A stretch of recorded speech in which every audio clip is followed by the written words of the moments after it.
მიელოედური წარმოშობის სუპრესორული უჯრედებს და სიმსივნეს.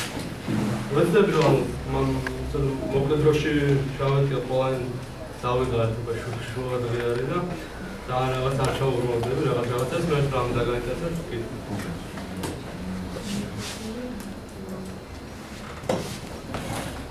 თვითონ პარტაში სავალს გავაკეთებ რომ დღესდღეობით ამ სიმსივნე ერთ-ერთი ყველაზე დიდი სიკვდილიანობით გამოირჩევა. ან ყველა დაავადებების გამოწვეულ სიკვდილთან 13% მოდის დღესდღეობით სიმსივნედან და დამახასიათებელია ძალიან დიდი არის და თუნდაც ამ სიმსივნეების სიმსივნე შეიძლება იყოს ორგვარი ყველა მიცით რომ ანუ შეიძლება იყოს პირველადი სიმსივნე სადაც დაუშვათ წარმოიქმნეს ისე და შეიძლება დაუშვათ იყოს მისი რაც კერა მეტასტაზის სახით ასოლის მეტასტაზებია რომელიც 90%-ში იწვევენ ამ სიმსივნეს ეს სიკვდილს სიმსივნის მიერ გამწვავ სიკვდილს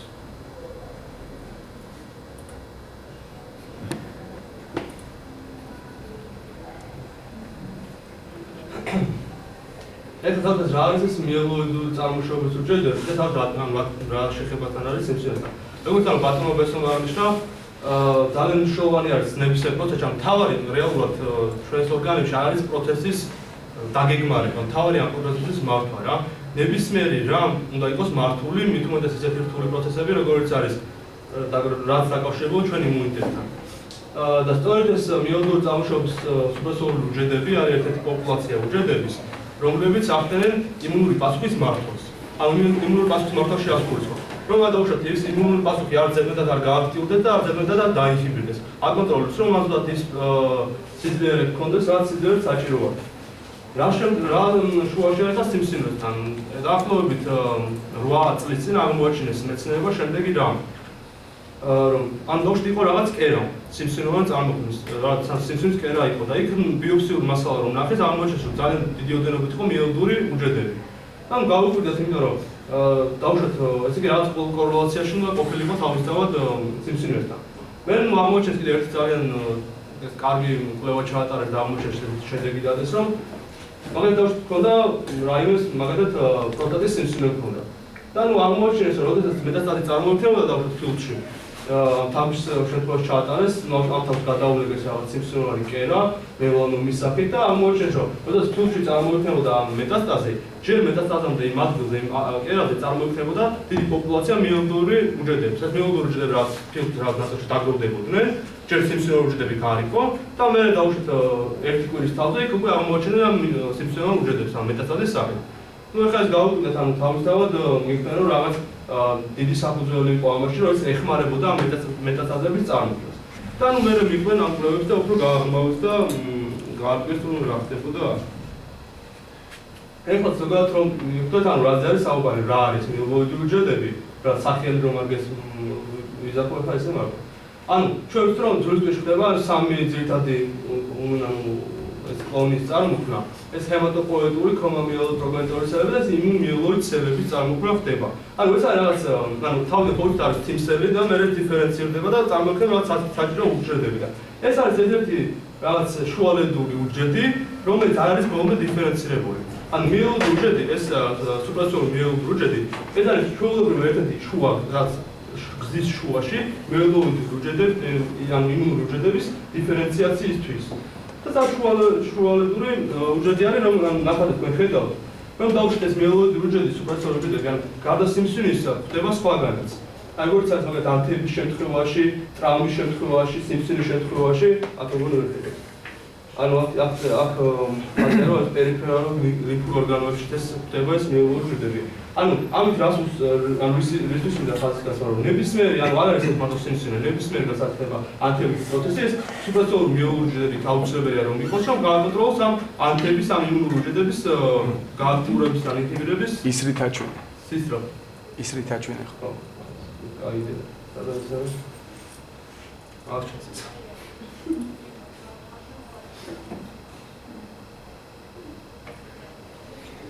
ეხლა ანუ შევეხოთ მიელოედური უჯრედების პოპულაციას, ანუ არის ორი ძირითადი პოპულაცია მიელოედური უჯრედების, სუპრესორული უჯრედების, ანუ ორი ტიპად იყოფა კიდევ. ეს არის მონოციტური და ეს არის გრანულოციტური უჯრედები. მონოციტური თავისუფლად მაკროფაგები და დენდრიტული უჯრედები იყოფა. ანუ ეხლა ხომ ვცადოთ რა ხო? ანუ მაკროფაგები და დენდრიტული უჯრედების წინა დებარი უჯრედი და ანუ რის დიფერენციაციის შედეგად მიღება მაკროფაგები და დენდრიტული უჯრედები არის ეს მონოციტური მიელოდური სუპრესორული უჯრედი და მის ერთ-ერთი ანუ ახლო უჯრედი რომელიც იგივე პოპულაცია ცირად განსხვავდება ეს არის გრანულოციტური მიელოდური სუპრესორული უჯრედი. თორემ გრანულოციტური მიელოდური სუპრესორული უჯრედი არის უფრო დიდი პროცენტით დაკავშირებული ამ სიმსივნეების სუპრესიასთან და იმუნიტეტის სუპრესიასთან.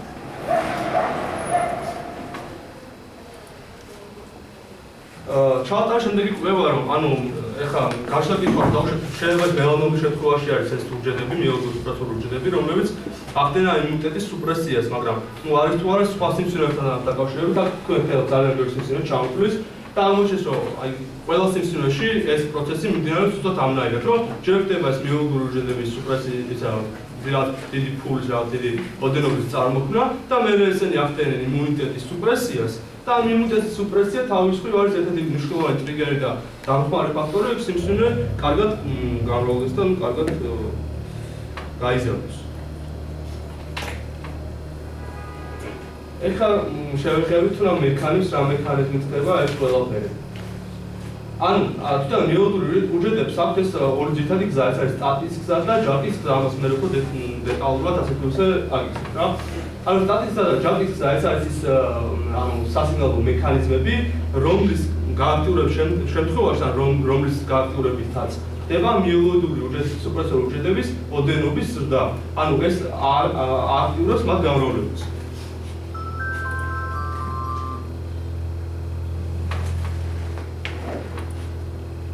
და ეხლა ამ შევეხოთ თვითონ ანუ რა მექანიზმით აკეთებს თვითონ ეს მიელოდური სუპრესორული უჯრედები ანუ ამ ხელის შეწყობას იმისთვის რომ ამ გამრავლებას იქ სიმსივნე.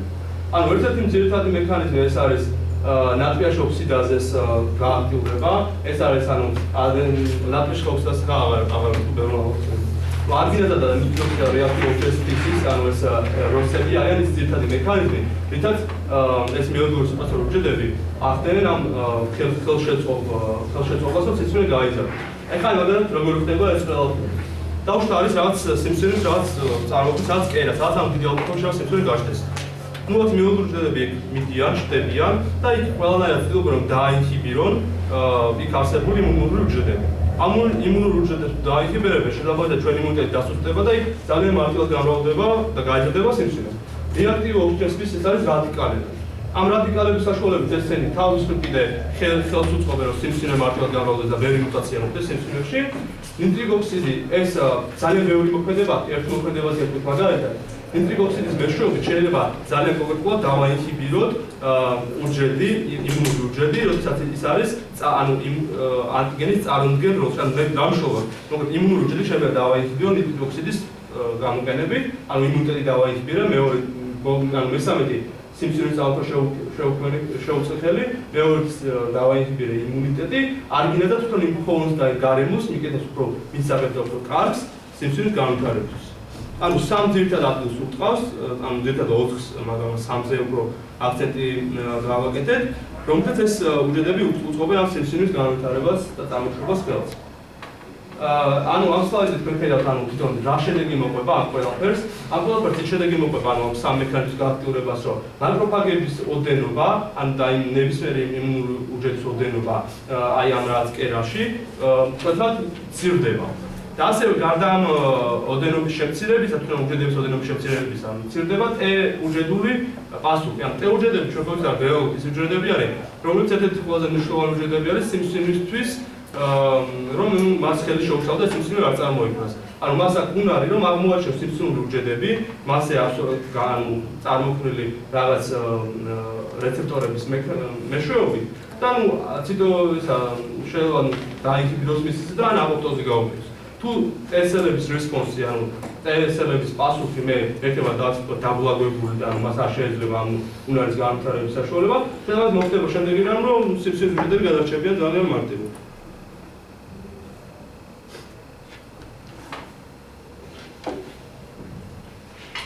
აქ არის წარმოდგენილი სამი ძირითადი გზა.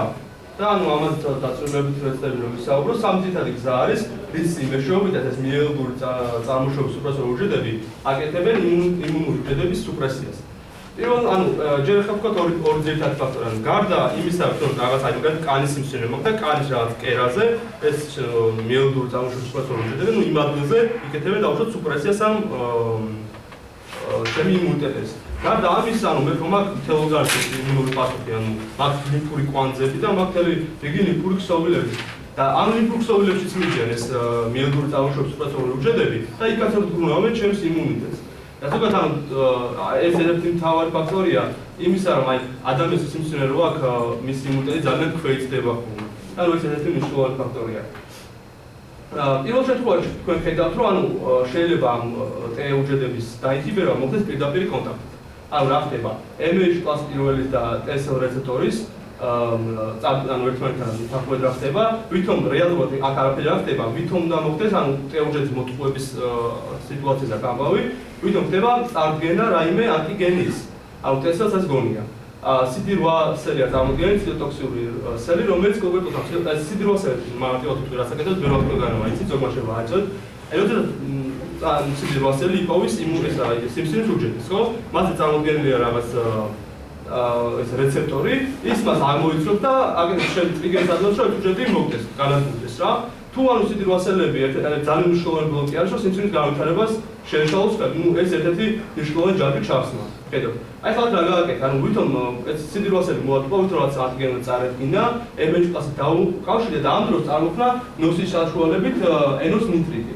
და ანუ გააკეთა ის, რომ ეს CD8 სელი დაინჰიბირა. ანუ ამ CD8 სელის და ამის პოპულაციას აღარ იქნება უნარი, რომ რაიმე პასუხი განახორციელოს სიმსივნის მიმართ. და ეს ძალიან დიდი ხელშეწყობა ფაქტორია დამჯერად სიმსივნის განვითარებას. მეორე შემთხვევა, ანუ არაპირდაპირი მოქმედებით ასევე შეიძლება ციტოკინებით და რაც ანუ გამოყოფილი ნივთიერებების საშუალებით, როგორც აი არგინაზერის და ენოს მეშვეობით, გააკეთოს დაინჰიბირება და ანუ სუპრესია არასპეციფიური სხვა ნებისმიერი უჯრედების.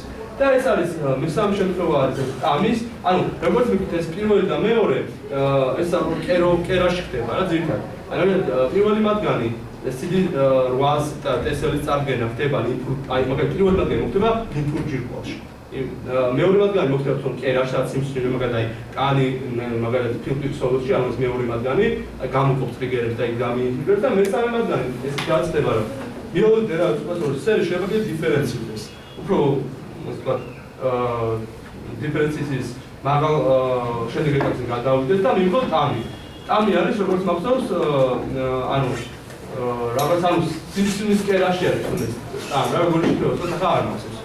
ანუ სიმსივნურ უჯრედში არის ამ კერაში ეს ტამსელები და ისინი გამოყოფენ ძალიან ბევრ ნივთიერებებს, თვითონ ანუ ციტოკინებს და ინტერლეუკინებს, როგორც ინტერლეუკინი 1 ბეტა 6 10 თუმარ growth factor beta და აი ამ ნივთიერებებით იქ კერაში სისტემაში კონკრეტულად ძალიან ძლიერად მიინჰიბირებენ იმუნურ პასუხს.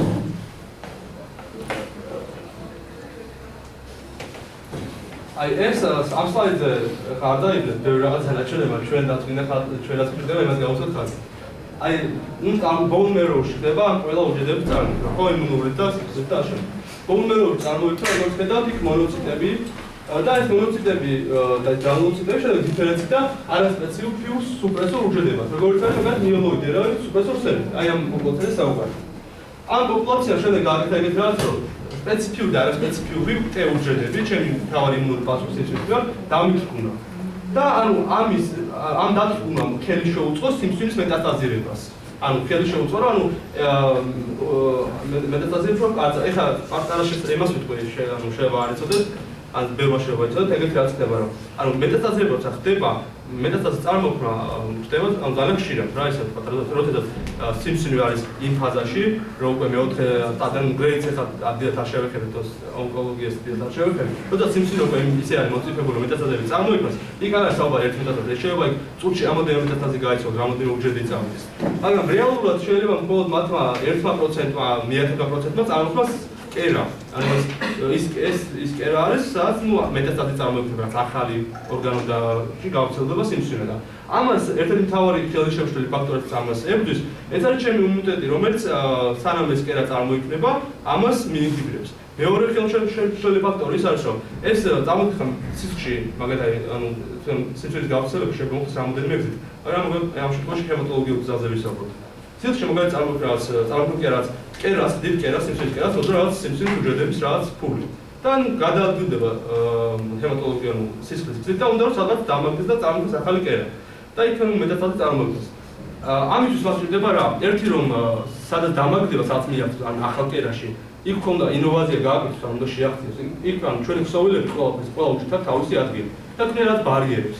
ანუ ამ ბარიერებს გადალახვა უნდა მოხდეს ამ წარმოსულმა სიმსივნურ უჯრედებმა და კიდე მეორე არის კაი ხა ეს ბარიერი გადალახა, გაბჯახშენებს და რაც ეს ფაქტობრივად დასავლოთ რა. ანუ ეს ბარიერი გადალახა შეაღწია ინოვაცია გააკეთა, მაგრამ იქაც უნდა დაფტეს მას მისთვის ხელსაყრელი პირობები. კარგი ჟანგბადი უნდა, იმიტომ რომ იმუნური სიმსივნური ჩვენ ვიცით რომ ძალიან კარგი მომარაგება ჭირდება ნივთიერებები. ანუ კარგი მომარაგება ჭირდება.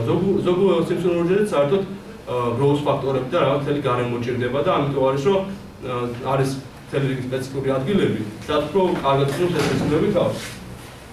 ანუ ამ შემთხვევაში თქვენ ხედავთ ახლა ეს რატო ველაპარაკი რომ თვითონ სიცხეში ამას გადაადგილებას ამ ტეოჯრედების და პასუხის დათრგუნის ხარჯზე ძალიან დიდ წინას შეუწყო ხელი ამ მიელოდუროს სუპრესორულ უჯრედებმა. და მესამე ადგილი სადაც წაეხმარა ძალიან თვითონ ამ სიმსივნის გავრცელებას, ეცად რომ კერაში.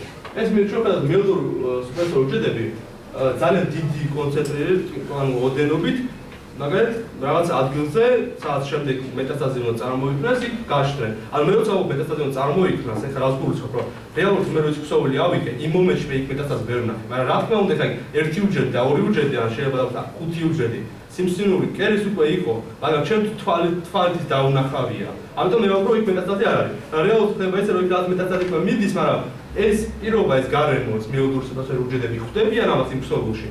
და ხელს უწყობენ რომ ის კარგად გავრცელდეს და კარგად იგრძნოს თავს. და სწორედ ეს არის ნაჩვენები აქ, რომ ამ მიელოდურმა სუპრესორულ უჯრედებმა დაინსპირეს მთელი რიგი იმუნური პასუხი და ხელს შეუწყო სიმსივნის გავრცელებას.